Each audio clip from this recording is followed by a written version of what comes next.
Hello students, ഇന്നത്തെ വീഡിയോയിലേക്ക് സ്വാഗതം. നമ്മൾ ഇന്ന് കോൺട്രാക്ട് കോസ്റ്റിംഗിലെ കോൺട്രാക്ട് അക്കൗണ്ട് പ്രിപ്പയർ ചെയ്യുന്നത് എങ്ങനെയാണെന്നും ഏതൊക്കെ ഐറ്റമാണ് ഡെബിറ്റ് ചെയ്യേണ്ടത്, ഏതൊക്കെ ഐറ്റമാണ് ക്രെഡിറ്റ് ചെയ്യേണ്ടതെന്നൊക്കെയാണ് പറഞ്ഞിരിക്കുന്നത്. പിന്നെ കോൺട്രാക്ട് കോസ്റ്റിംഗിലെ പ്രോബ്ലം കുറിച്ചുള്ള ഒരു വീഡിയോ, പ്രോബ്ലം എങ്ങനെയാണ് സോൾവ് ചെയ്യുന്നത് എന്നുള്ള വീഡിയോ ചെയ്തിട്ടുണ്ട്. അതിൻ്റെ ലിങ്ക് ഡിസ്ക്രിപ്ഷൻ ബോക്സിൽ പിൻ ചെയ്തിട്ടുണ്ട്. അപ്പം നമുക്ക് ഇന്നത്തെ വീഡിയോയിലോട്ട് കിടക്കാം. ഇനി കോൺട്രാക്ട് കോസ്റ്റിംഗ് എന്തുവാന്നാണ് പറഞ്ഞിരിക്കുന്നത്. It's a special form of job costing used by firms that undertake large jobs, especially construction work. അതായത് നമ്മൾ നേരത്തെ കണ്ടു പല ടൈപ്പുള്ള കോസ്റ്റിംഗ് ഉണ്ട്. അതായത് കോൺട്രാക്ട് കോസ്റ്റിംഗ്, പ്രോസസ് കോസ്റ്റിംഗ്, അങ്ങനെ പല ടൈപ്പുള്ള ജോബ് കോസ്റ്റിംഗ്, അങ്ങനെ പല ടൈപ്പുള്ള കോസ്റ്റിംഗ് ഉണ്ട്. അപ്പോൾ അങ്ങനെ ഒരു special form of job costing ആണ് ഈ കോൺട്രാക്ട് കോസ്റ്റിംഗ് എന്ന് പറയുന്നത്. ഇത് കൂടുതലും കൺസ്ട്രക്ഷൻ വർക്ക് നടത്തുന്ന ഇൻഡസ്ട്രീസ് ആണ്, അല്ലെങ്കിൽ ഫേംസ് ആണ് ഈ contract method of costing follow ചെയ്യുന്നത്. ഇനി ഈ കോൺട്രാക്ട് കോസ്റ്റിംഗിൽ നമ്മൾ കോസ്റ്റ് യൂണിറ്റ് എന്ന് പറയുന്നത് കോൺട്രാക്റ്റ് ആണ്. അതായത് നമ്മുടെ ഇപ്പോൾ പ്രോസസ് കോസ്റ്റിംഗ് ഉണ്ടല്ലോ, പ്രോസസ് കോസ്റ്റിംഗ്, യൂണിറ്റ് കോസ്റ്റിംഗ് ഒക്കെ ഉണ്ട്.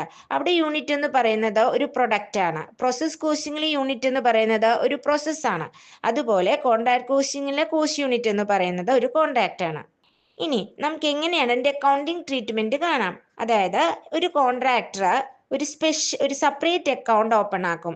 അതായത് അയാൾ ഒരു കോൺട്രാക്ട് ഏറ്റെടുക്കുമ്പോൾ അയാൾക്ക് അറിയണ്ടേ അതിൻ്റെ എക്സ്പെൻസും ഇൻകവും അയാൾക്ക് അറിയണം. അതായത് പ്രോഫിറ്റ് ആണോ ലോസ് ആണോ എന്ന് അയാൾക്ക് അറിയണം. ആ കോൺട്രാക്ട് ഏറ്റെടുക്കുന്നതിലൂടെ അയാൾക്ക് പ്രോഫിറ്റ് ആണോ ലോസ് ആണോ എന്ന് അറിയണം. അപ്പോൾ ആ പ്രോഫിറ്റ് ആണോ ലോസ് ആണോ എന്ന് കണ്ടുപിടിക്കാൻ വേണ്ടി, കാൽക്കുലേറ്റ് ചെയ്യാൻ വേണ്ടി അയാൾ പ്രിപ്പയർ ചെയ്യുന്ന അക്കൗണ്ട് ആണ്, കോൺട്രാക്ട് പ്രിപ്പയർ ചെയ്യുന്ന അക്കൗണ്ട് ആണ് കോൺട്രാക്ട് അക്കൗണ്ട്.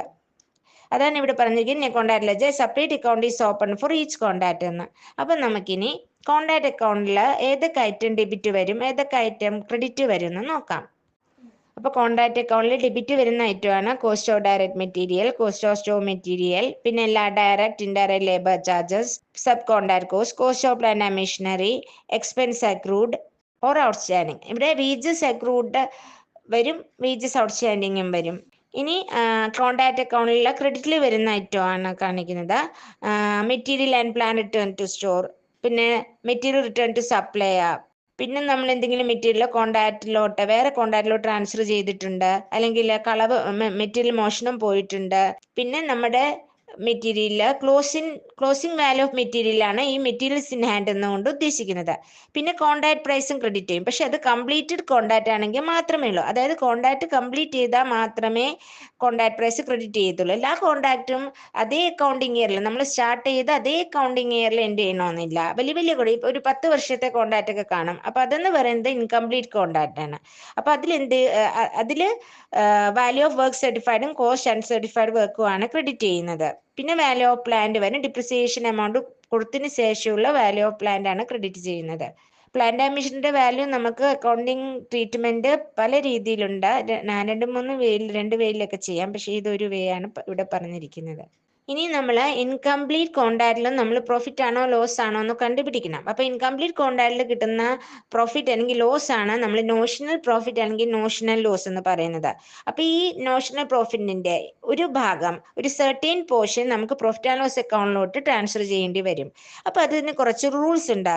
ആ റൂൾസ് ആണ്: ഒന്ന്, നമ്മുടെ വാല്യൂ ഓഫ് വർക്ക് സർട്ടിഫൈഡ്, അതായത് നമ്മൾ കംപ്ലീറ്റ് ചെയ്ത വർക്കും അത് സർട്ടിഫൈ ചെയ്ത വർക്കുമാണ്. കംപ്ലീറ്റ് ചെയ്തിട്ട് അത് സർട്ടിഫൈ ചെയ്ത വർക്കാണ് വർക്ക് സർട്ടിഫൈഡ് എന്ന് പറയുന്നത്.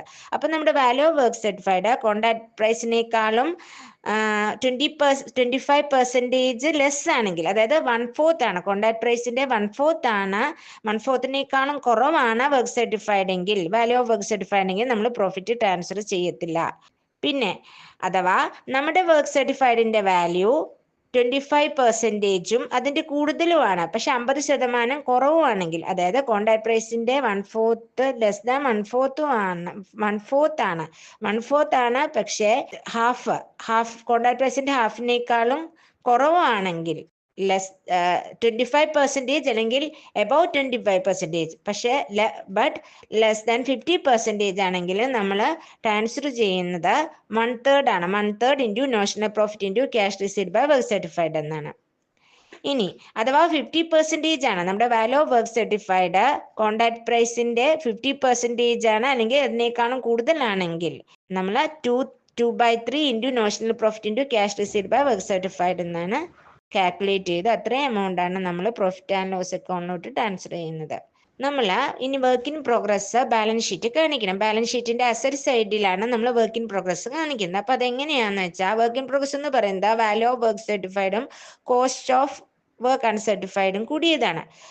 അതിൽ നിന്ന് നമ്മൾ റിസർവ് ലെസ് ചെയ്യണം, പിന്നെ ക്യാഷ് റിസീവ്ഡും ലെസ് ചെയ്യണം.